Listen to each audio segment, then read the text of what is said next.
My name is Jason Simard, and I am the founder of Sims Coaching Systems. I'm here with my co-founder, Joe Moretti, and we're here on the 7-Figure Real Estate Podcast, the podcast you didn't know you even needed. Everyone, get your notepads out. Let's go. We're going to bring you value week over week, and we're actually going to be a lot of fun, and we hope to make you laugh out loud. Subscribe to our channel. Check the content out. If you're looking to take this to a whole nother level, we got you covered. Well, look what the cat dragged in. Joe Moretti on his week off. Thanks for coming in to do our show. Listen. Hey, yeah. You know, I got to say, wouldn't miss it for the world. This is like the highlight of my week when we get to hang out and drop some value. This is actually, this is going to be a fun episode, but like, okay, you're rattled. You haven't told me yet. You came in a little bit rattled. What happened this morning? Let's hear it. I'm not so much rattled, but I just came back from the most middle-class place anybody can go on the planet. Costco. Yeah. Costco. Okay, yeah. Right. And you can always tell the brokies at Costco because there's 3 or 4 families all chipping in on that card and they subtotal every order. Have you ever noticed that? Oh, yeah. Subtotal this, subtotal that. So the funny thing is, I used to work at Costco. I was at Costco. I made it about, I think, 2.5, maybe 3 months out of like a 4-month seasonal stint. Why'd you get fired? We're not going to get into why I got fired. It's a pretty good story. Well, inappropriate activity in a first aid room at Costco. He was like early 20s. Yeah, I was like late teens. I was like 19, 20 maybe. So hold on. Yeah. You were 19 years old working at Costco. Yeah, your first adult jobs. I had adult jobs before. I worked at Taco Time for 24 hours, so that was an adult job. Washed cars at a car lot. That experience at Taco Time, yeah. Wasn't that partly the reason why you got let go? No, it had nothing to do with Taco Time. Taco Time was its own entity. And again, shout out to anybody at Taco Time. Yeah. All love.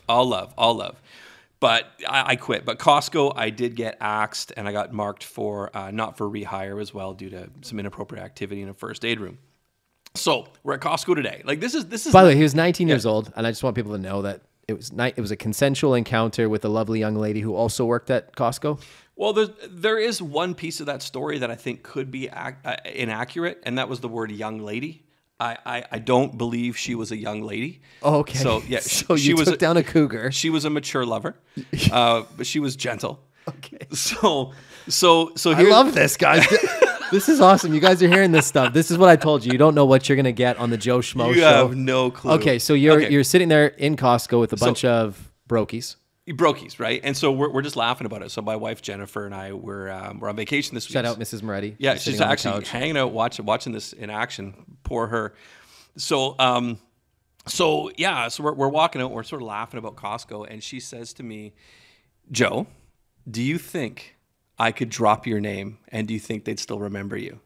Oh, and I went, "No, like this is 1999, man.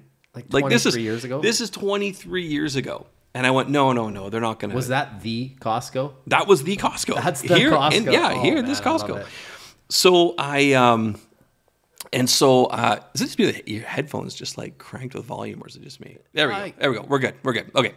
So I'm walking out. Jen's like, I'm gonna drop your name. I bet they'll still know you. And I'm like, nah, it's been like 20 some odd years. Not a chance. So we get to the front.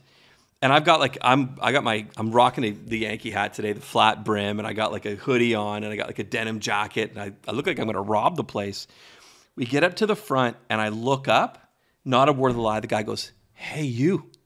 He's like, "Man, I haven't seen you in like 20 years." And I just look at Jen, and I'm like, I'm a fucking icon in this place. Who else has been fired for that Well, I'm sure it's happened before. But they used to call me Smiling Joe because I was always happy. Well, clearly you now know why. But still knew me 20 some odd years later. Did she get fired too? No, she didn't. She didn't get fired, but you did. Wow, interesting. Yeah. That's a bit of a double standard. It is. I believe she held a position of authority. So wow, so she took advantage of you as a young 19-year-old male and then got you fired.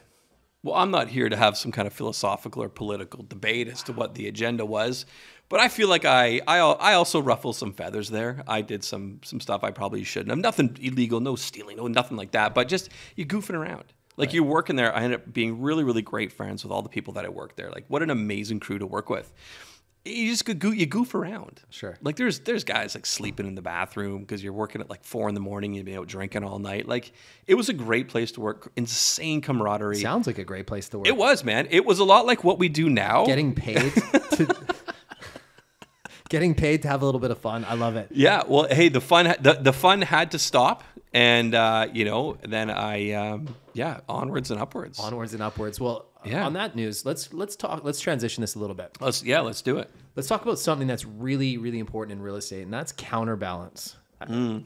First off, I want to dispel the first myth, which is balance is a real thing, because it's not. There's no such thing as balance. There's something called counterbalance, right? And I think realtors, you guys need to really understand what I mean by when I say this. You have to go and be all into whatever it is that you're doing. And so one of the main things that I've always coached, especially myself in the last few years, is prioritize the things that are most important to you. So for example, I always tell people, start with your fitness, right? So prioritize quality time where you're taking care of yourself, whether it be yoga, weight training, going for a run, hiking, whatever it is, but make sure that you're looking after your temple. That's number one. Number two, make sure that you're nourishing your relationships, right? If you're married or in a relationship, you should actually be planning a date night every single week, right? That's something that you and your wife, Jen, make sure you prioritize each other every single week. And I think you have to, right? Like you really need to take the time to elevate those that elevate you. And just shows that level of gratitude. Like just give that piece of yourself, which is time. And I'd encourage anybody who's never read I always mess up the name of the book. Is it The Love Languages, Languages of Love? 5 Love Languages. 5 Love Languages. Find out who your support system. Like actually adjust yourself. Learn about them. Is it a small gift or like a small token? Is it words? Is it thoughts? Is it time? What is it that's important to them? And adjust. And I think that's one of the things that sort of that keeps my marriage going is that I adjust to what my wife needs. I love that. For me, I'm sometimes I'm a solitary creature, but she is not. So for me, like I need to adjust and kind of go, okay, like I gotta do something nice right here, right now. So I push, and she's sitting here laughing at me too, which makes this even worse. I think that's so important, man. So I love that you brought that up. Yeah, relationship well, piece. Here's something else, right, fellas? I'm going to speak from a male perspective right now. Plan a date in the middle of the week, Wednesday, Thursday. Give her something to look forward to. And don't give her like a bunch of choices. Say, honey, I need you to dress up. I need you to be ready. I've got the kids taken care of, or this is dealt with. Put on your cutest little dress, whatever you want. But I'm taking you out from 6 o'clock to 8 o'clock. We have dinner reservation somewhere, and I'm not telling you where. Women love that, right? Just the thought that you planned something out, you made her a priority, and you planned something. They love that. And that will go a long way. Now, here's the secret, fellas. For you realtors listening, you're going to have somebody take all of your calls while you're there. You're going to actually turn your phone off. You're going to forward the calls, and you're going to go like 1980s style here. You're going to be completely disconnected and in the moment. Your counterbalance is this. You are going to be absolutely obsessed and into the moment of the person you're with, which is your wife in this case, or your girlfriend or whatever, okay? But you need to give that person your full undivided attention. What's going to happen is your level of conversation will improve dramatically because you guys are in the moment and you're not distracted.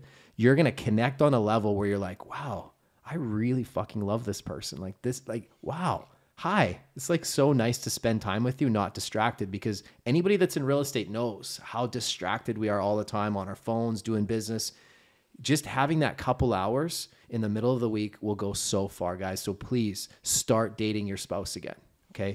Yeah. What a great thing. And again, I think there's a lot of badass women entrepreneurs who are in this industry as well. And I think that goes both ways, whether you're a man in real estate or a woman in real estate, just really apply that counterbalance. And let's just take a second and define exactly what counterbalance is for all you people that are writing this down at home. For me, when I think of counterbalance, maybe you can weigh in as well. I think of, we had this slogan that we used to always say, all gas, no brakes, right? So when I think of counterbalance, I think of putting myself in one direction, all gas, no brakes. And in this case, a brake could be, looking at social media. It could be just being distracted by something external. It could be trying to write a deal, trying to put a tough deal together, dealing with an offer. Those are all breaks that could stop that momentum. So just being focused, being in the now. Take producer Ryan. Producer Ryan is an amazing example. He is all gas, no brakes hunting. Now, one day I hope he finds the counterbalance and applies that to coaching. But right now, he's all about the hunting. Yeah, totally. Right? I admire that. I really do. Yeah. Every minute that he has outside of his family and a little bit of work that he does for us, he's out hunting. He's out hunting. Hunting for what? We don't know. Yeah. I mean, he's out there catching whatever. Who knows? I don't know. What? A cold, probably, because he's like... Hopefully not sleeping in herpes. Yeah. Well, anyways. Ash is going to hear this and be like, oh my God. How was the Costco hot dog today? Did you get one? No. I didn't. We're having hot dogs for dinner. I made chili the other night. I actually made a mole chili, which I've never made before. So it's a chili with unsweetened cocoa powder. Oh, never made it. It was. So we're tasted having, good? Yeah, it was really good. I was told that it was the best one I've made so far. It's the first one you've made. The first one I made, but I make chili every few weeks in the fall. So yeah, we had mole chili, and then today for dinner we're having chili dogs. Nice. Yeah, kids love that stuff. Hey, listen, going back to counterbalance and work-life balance. So here's the thing that I always love people to kind of focus on. Number one is do all your heavy lifting and your highest willpower stuff before noon every day. So my day looks like this. 6:30, I'm in the gym. I get a hard workout in. 7:30, basically get myself cleaned up. In the office, ready to go at 8 o'clock. I got a shower here and I can get myself freshened up and I'm ready to go. And I take my first appointment at 8 a.m. Then basically I've got appointments right up until 11. And then from 11 to 12, I usually kind of have like some free time where I can do my content. I can do my follow-ups. And then noon, I take half an hour where I'm having my lunch. And that's my time to like be all in what I'm doing. We've got a putting green in the back in the office. You know, I like to go out and hit some chips and just kind of get myself centered again. And then I'm back at it at 1 o'clock. I'm going hard. And then I'm going to end my day, wrap it up around 4:30. Then I'm home for dinner. I've actually built the dinner with my family into my schedule. And I would encourage you guys to do the same thing. Treat dinner with your family the same way you would a listing appointment. You'd never miss it. You'd always be there unless you're absolutely sick, but you're not rescheduling that listing appointment. Would you answer your phone in a listing appointment? You wouldn't answer your phone. Would you be checking Facebook? No. Emails? No. Done. So guys, when you're having dinner with your family, put your phone away. Literally leave it in another room and just sit there and make sure your whole family sits at the table with you and you guys have a meal. Even if it's just 30 minutes of interaction. How was your day? Tell me about the highlights, getting some laughs. Practice this, build it into your schedule. I promise you, you're still going to close as much business as you would not blocking it in. But what's going to happen is you're going to become a more whole person. You're going to be able to keep relationships. You're going to learn the art of being able to counterbalance, which means I can be all in 1 minute in my family. And then the next thing I've got half an hour blocked for getting back to somebody. I've got that and I'm all in, you know? Schedule everything. If it's not in your calendar, it never happened. Remember that. That's a big, big, big one, right? Yeah, I love that. And you know, it's funny. Like for a long time before we had this beautiful office space, we were working from home. And one thing I found when it came to counterbalance was creating rituals, sign-ons and sign-offs. And people are like, what the hell is that? So I've talked to, I can't tell you how many like coaching students, like expansion partners, business partners, everybody about this one very, very fundamental piece. In the morning, I would get up, and of course, working from home, which I think most agents are working from home as well. What I would do is I collect baseball cards. I would go into my cabinet of however many millions of cards I have, and I would pull one random card from my collection. I'd look at the photograph on the front, maybe memorize a statistic, maybe look up a quote from that player, and it would go on a stand. That would signify almost me turning the open sign on. So I would always make sure that I would really never check my phone prior to that card coming out. The card can come out early, but either way, that's when my day starts. And that is where I stopped like looking at my phone in bed, where I stopped giving a shit about my email at 4 in the morning, 2 in the morning, 6 in the morning. I had better things to deal with. And here's the twist, is at the end of the day, on my last text, my last email, I then take the card and I put it away. Once that card has been put away, Joe's closed. Like that's it. Like something pretty detrimental would have to happen for me to really re-engage, because that's my time to find that counterbalance and put my work down and step into, again, dad mode, husband mode, friend mode, exercise mode, cooking dinner mode, whatever mode it is. But during that span from when that card goes up until the card goes down, there's a good chance, like if Jennifer tried to call or text, I probably wouldn't answer, just because I'm next, because I give it everything I can. I embrace that counterbalance. And it has been absolutely amazing for my relationship. Now, I will say I screw up from time to time. Do you know when I screwed up? When's that? Monday, Tuesday, and today. Right? Today, I will say that I have just like shit the bed in counterbalance. And I have basically gone like half a day Monday dealing with stuff, chunk of the day Tuesday, and then back in Wednesday. So I'm actually finding right now that like I'm going to go home tonight and I'm going to recalibrate. And it's never going to be perfect. That's okay. Yeah, but the thing totally is, okay. It's about windows of time, right? Like Jen's understands that you run like a big company and there's a lot of stress on your shoulders. So she's going to be understanding that there's going to be moments that you need to put into what you're doing, as long as she knows that there's time scheduled and booked for her where you're all in. And as long as she never feels like she's secondary to what you've got going on and that she's a priority, she's going to be understanding. I think your spouses need to be your biggest advocates. My wife is an amazing rock. She's like, hey, if you need to work late, you need to do what you got to do. I got the home front on lockdown. That gives me a tremendous amount of confidence. But she also knows that she's a priority. On weekends, my weekends are dedicated to my family, so I'm going to be involved in all their activities. She knows that if she needs me, because she's in school right now, she's going back to school because for something she's really passionate about. So on Thursdays, I pick up the kids early and I take care of the kids right into the evening because she's in class till like 7:30, 8 o'clock. And so we support each other, but we build time in for each other as well. And I think that's improved our marriage a great deal. And so most of you, the reason why your marriages are falling apart is because you're not prioritizing them.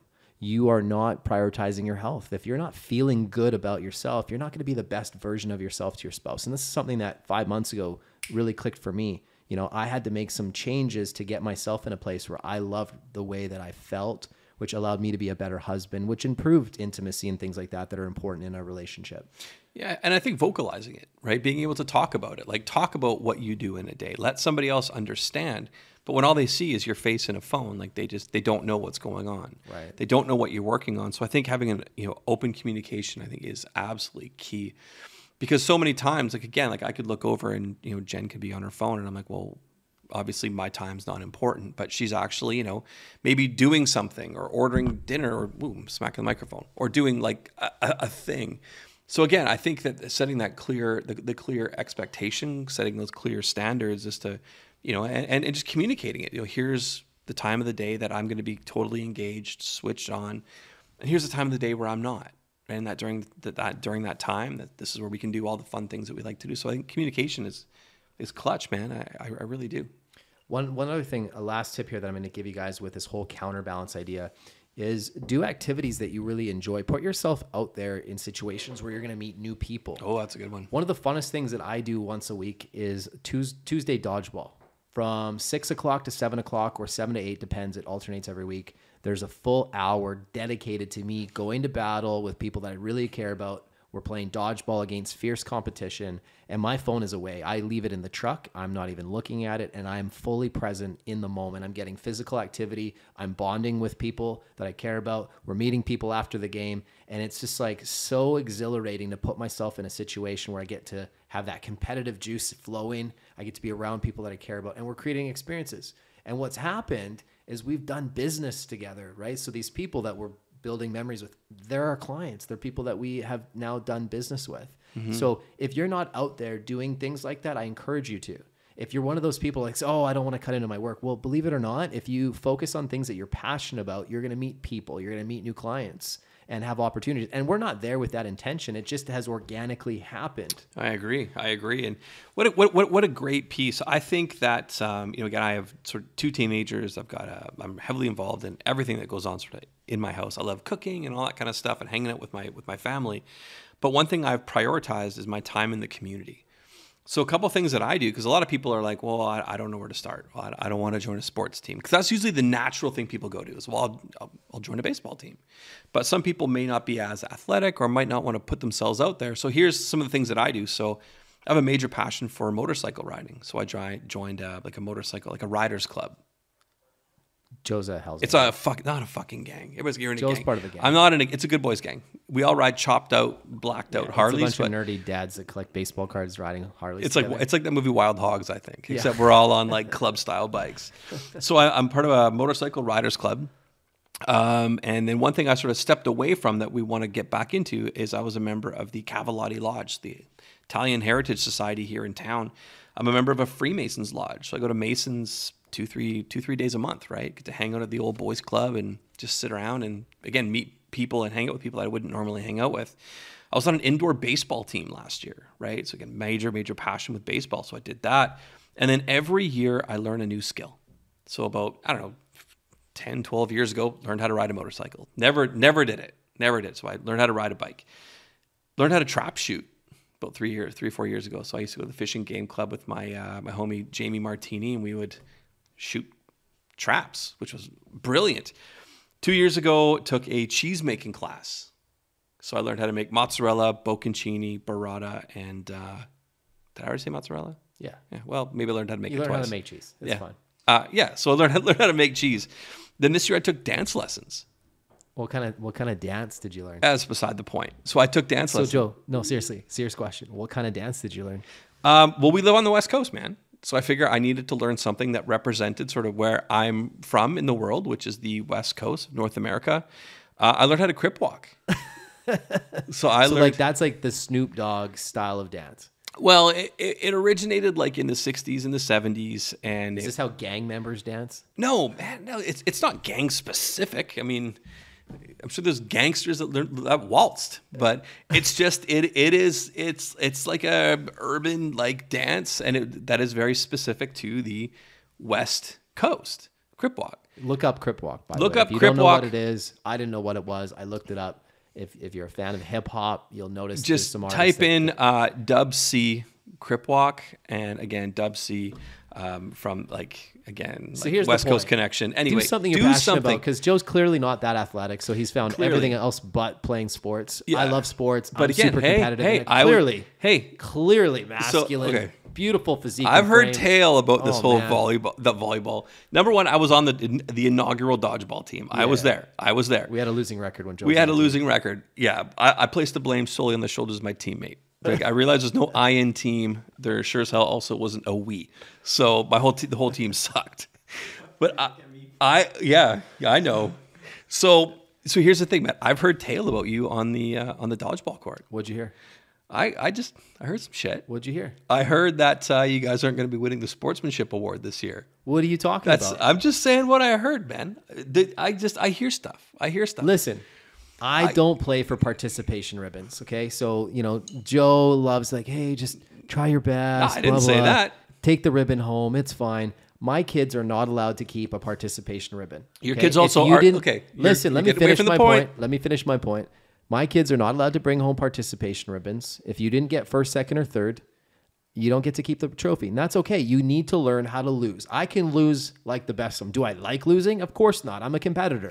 If we play, I'm playing to win the game. Oh, for sure. You play for blood, man. And I get it. I'm passionate. I respect I'm intense. I respect that. I'm a guy you want to go to battle with. I think your level of intensity has been recognized and is now, I don't know if the word is infamous or legendary, on the dodgeball court. Well, let me tell you, in the A-League that we're playing in right now, that intensity is needed. We got our first loss last night after 39 wins in a row. Man, we had a tough loss last night. We came back. It was 11-7 at one point. We brought it back to 11-10. Final outcome wasn't what we wanted. But let me tell you, Joe, I need to bring that intensity. Oh, I'm sure you do. It drives us. And by the way, that intensity won us 2 championships in a row. I think I contributed to that. I played a role.